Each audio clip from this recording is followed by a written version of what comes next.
Welcome to the Dan Stevens Show. To anyone new, you're very welcome. If you've just found me, I appreciate it. Hope you're enjoying it so far, the first few seconds. Anyway, look, today's episode, I'm going to get straight into it. It's still kind of a visceral feeling, but I'm going to be explaining what it's like. And this, you don't have to have done stand-up comedy or theatre or acting or whatever to understand what this episode is about. I think public speaking is the second biggest fear of all the fears, all the phobias. Public speaking is number two, and it's indirectly linked to death, because if you stood up and said something in front of the tribe thousands of years ago, 100,000 years ago, you would have the fear of being ousted and shunned and not involved in the food and the water, and you die. So it's ultimately linked to death. But I just want you to keep that in mind with the story that I'm about to tell you. I haven't thought about this yet because it's still pretty visceral, I guess, pretty raw. So it was Monday night, and I have a 50-seater room rented out for a week to do my show, the Dan Stevens Show, More Than a Mullet. Now, Brighton Comedy Festival, I'd never done it before. Nobody knows me over there. I have almost 4,000 followers on Instagram, which isn't bad. Follow me there, by the way, if you haven't yet. danstevens.comedy, and the Dan Stevens Show is the podcast page. Also, before I get into it, will you please follow on Spotify and rate 5 stars. Like and subscribe if you're on YouTube watching this, if you like what you see so far. Anyway, excuse me. I've just taken a little trip. I'm in my studio here in Dublin. I've taken a little trip back for one night. It's now the next morning, and I got back to Brighton today to do my last show tonight. It's Thursday night. There's 0 tickets sold, so we'll see how that goes. I have like 100 flyers left to hand out, so I'll do my best. But anyway, this was Monday night, and I had 2 tickets sold. You don't get to know who they are. They have an option to pay either £10 or £10 or £7.50. These people paid £7.50, I think, and I'm very grateful for that. And they'd gotten their tickets a couple of months ago, so I was like, is this someone I know? Anyway, I'm sitting in this room. It's in a hostel, by the way, and I get there and the front door of the hostel is locked, like you need your key card to get in. And my show is starting in 5 minutes. Well, 15 minutes. And I say to the desk, I'm like, I have a show in the room here in the hostel. Not the bedroom. But there's the front room of the hostel. It's made out nice. 50 chairs, stage, great mic, lovely lights, everything's perfect. But the front door of the hostel is locked. And I say to them at the desk, I'm like, why is that door locked? Like, people can't get in to my show. And they're like, oh, I didn't know you had a show on here tonight. I was like, I do. So anyway, they let me in, and I'm sitting there, and I'm almost like, I hope these people don't turn up, to be honest. I hope they don't. I don't want to do a show to 2 people. Especially if I know them. Imagine them turning up, 2 of the lads. Oh, thanks, yeah, I'll get you a pint back. Is that alright, instead of the ticket? My round now, you got a ticket, I'll get a pint. Do you know what I mean? Is that how it's... I'm sorry if I seem a bit tired here and cranky, but it's just the nature of the beast. Again, I have to put an episode out, don't I? You know what I mean? Through thick and thin. And this is just a turbulent time. When I have a run of time to get guests on, what I do is I'll get them on, and, you know. Anyway, I'm sitting there and I'm like, please nobody turn up. And then all of a sudden, the door of the room opens out to a hallway. 2 people come down, and I'm like, no, because you have to greet them and seat them. So already the 4th wall is broken, and if you don't know what the 4th wall is, it's like, it's what separates you from the audience when you're on stage. It's like you want them to be looking at a show. You don't really want them to know you. You do by the end of it, but I think for me anyway, it's nice for me to come on stage and surprise people with what I'm saying, and maybe I don't know. I don't want to get too deep about it, but maybe to subvert a few of their expectations, if you know what I mean, from when they look at me to what I start saying. But then when you're bringing people in the door, and this is the nature of the beast, by the way. It's nothing I can do about it, but it's like they know you. Then I'm like, how's it going? Yeah, I'm from Dublin. You're basically telling them everything that you would be telling them on stage. But it can be to your advantage as well, because then they like you already because you're nice, being nice to them, and you know whatever. Then I just like I have to. So the two of them were there anyway, and I was like, right, I'm ready now. It's three of us. I'll do this show to them. They sat around the middle seats. Couple in their 30s, I'd say. They might be watching. I don't know if they. I doubt it that they're watching this now or listening to this now, but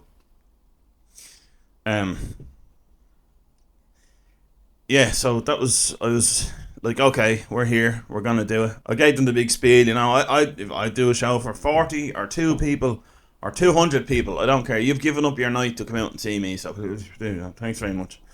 Gave them all that. Gave them the old pep talk. You know. I said I'll give you the same show that I give to 100 people. Which I don't know what that's like, so I don't know if it'd be the same show, but anyway, they're there, and then this old couple, older, so you can't say old, can you? It's all relative. But they were older, probably in their 70s, come down the hallway. I'm like, right, these definitely aren't staying in the hostel. Anyway, they're not lost. They're not after going down the wrong hallway. There's only one place these are coming. I'm looking at them, and they're kind of going, what is going on here? Like, why is there only 2 other people here? And I said, look, this is it. Oh, does my wife have time to go and get a drink? I said, please go and get 2 drinks. Get me a bloody drink, huh? So they go off anyway. Nice people though. nice people. They'd no other choice. I was way bigger than them. They'd no other choice but to be nice. Anyway, the show starts. I have to. The sound desk is just on the left of the stage, and if you had someone with you, like an assistant or whatever, that'd be great, because then they could play my entrance music, and I can just walk in. But what I have to do is, and it's okay if there's like, the most they had at a show was like 12 or 14 on Saturday night, and that was fine. I basically, well, to be honest, so the phone plugs into the sound system and it plays on the speakers then. But my phone had gotten wet. I was out in the rain, and my phone had gotten wet, so it wasn't connected.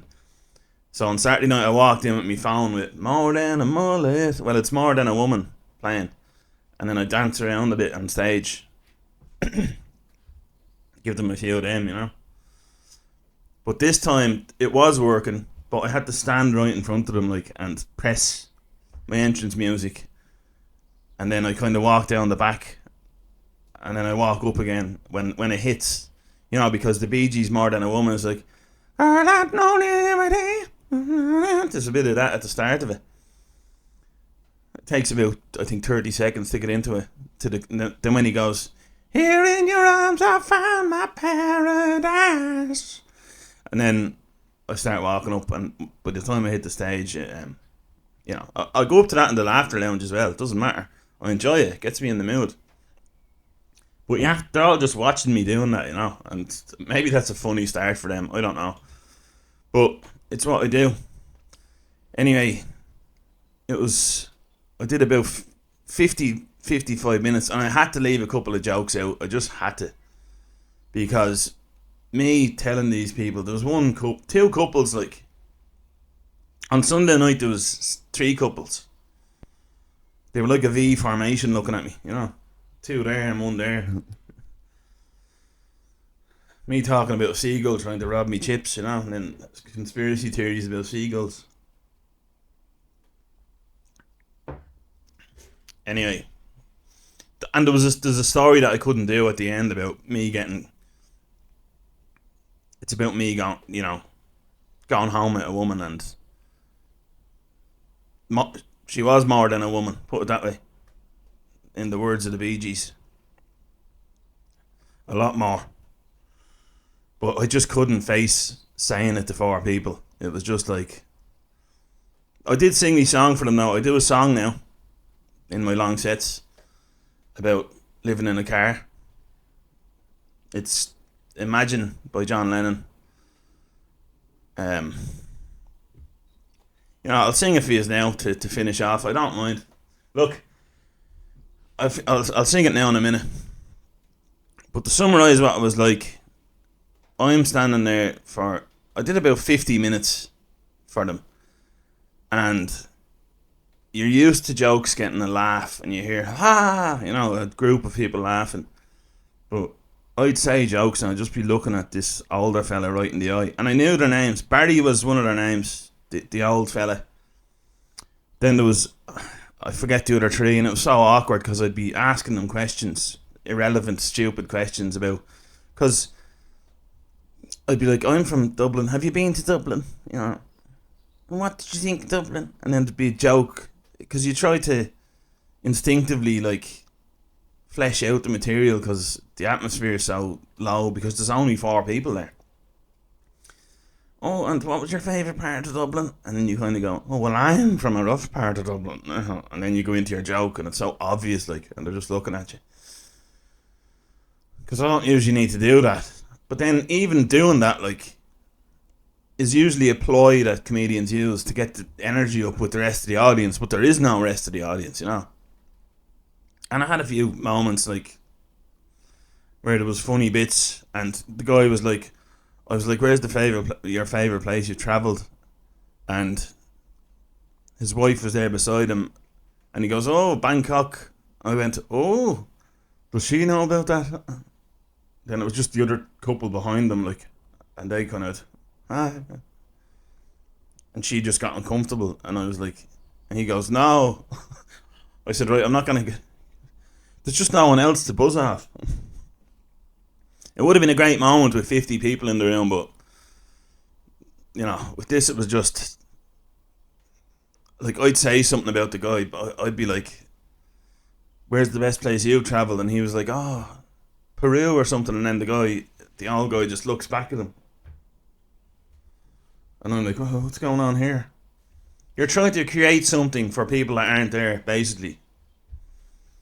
Trying to survive, basically, But and I'm still in it, I'm still in the throes of this festival. I have one more show tonight, actually, so I'll be flying over there in 2 hours or something again. 3 hours.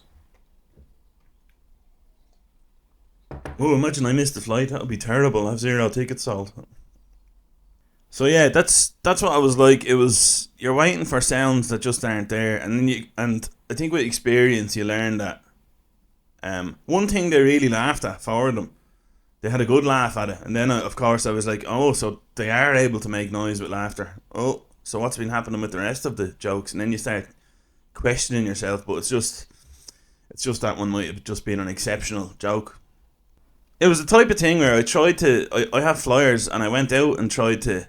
Monday I didn't go out and hand out flyers. I'll be honest. I did a kids show during the day that day, and I forgot to bring my flyers. It was packed, even though they wouldn't go anyway. Kids and adults. I've been performing for families as well over there. 3 gigs for families. That really teaches you to be in the moment. I tell you, thinking about what you're saying. It's just like, oh yeah. And performing stand-up comedy in a room of 50 families with kids, one of my jokes is I start off by saying I don't want to sound like a conspiracy theorist, and you just see the adults basically holding their kids, they kind of go, but then the tension builds, and that's what gets the laugh with the punchline, but you can literally see they're sitting there going, this hairy man on the stage could now say something that might psychologically damage my child for the rest of his or her life. And they're holding the kids like that.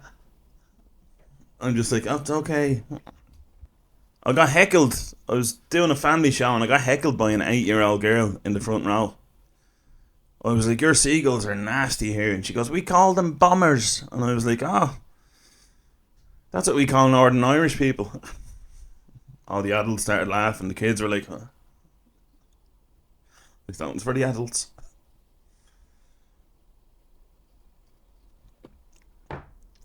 I might actually make that into a joke now on stage. I don't know. You heard it here first, folks.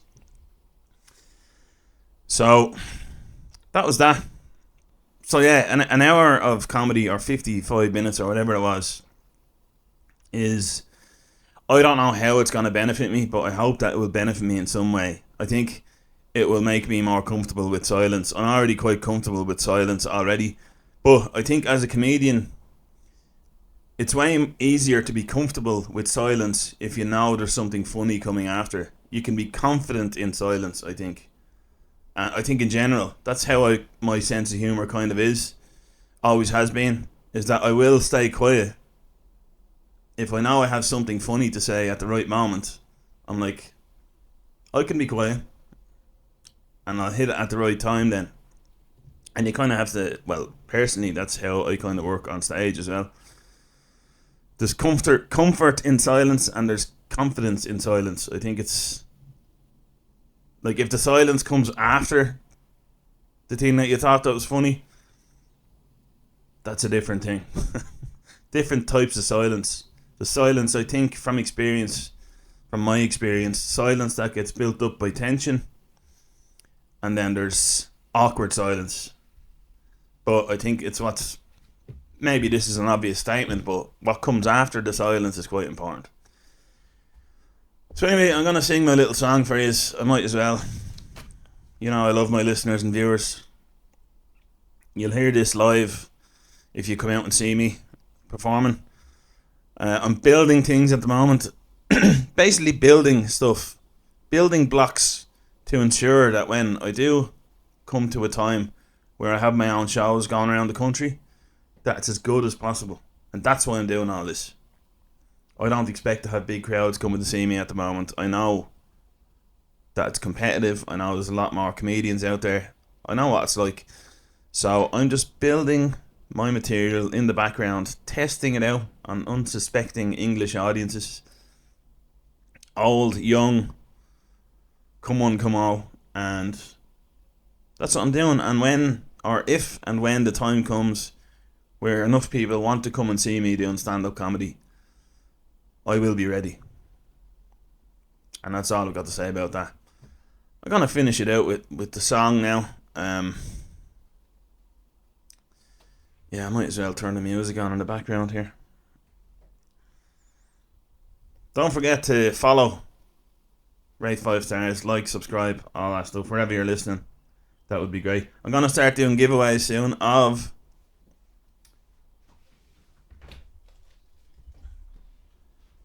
Mulligator caps. Alright, see this lovely cap? For the listeners, it's a grey trucker cap, flat bill snap back.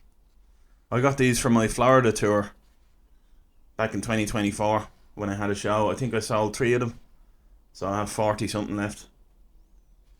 So I'm gonna start doing giveaways with these very soon when I'm back from Brighton and when my head is a bit clearer and when I'm able to plan stuff a bit better. But anyway, here's a little song for you. I'll sing my little song for you. I mean, I don't think it's giving away material. I don't think it's giving away anything, because you can learn the words here now. The words might change a bit as well. They might get funnier. They've changed a bit lately. But anyway, hopefully this comes true.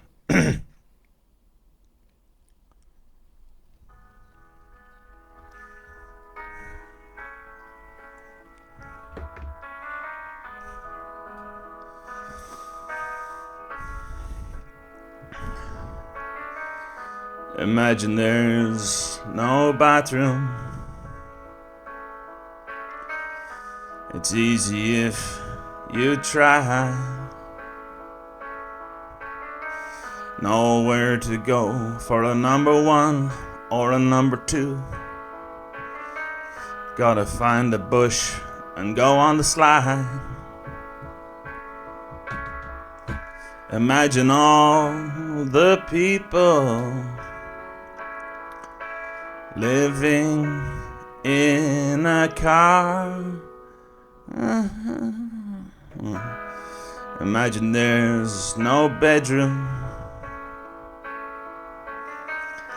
It isn't hard to do. No bedside lamp, no mirror. No dancing to YMCA in the nude. Bit rude. Imagine all the people living in a car. You may say I'm a cheapskate, but I'm not the only one. I hope someday I can get a hotel, and my house and car key is not the same one. When imagine there's no kitchen. I wonder if you can. No microwave, no oven. Cold beans straight from a can. Don't even have a pan, man.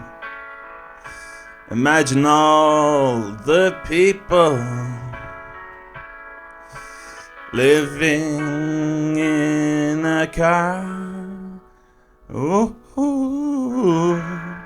you may say I'm a homeless, but I'm not the only one. I hope someday I can get an Airbnb,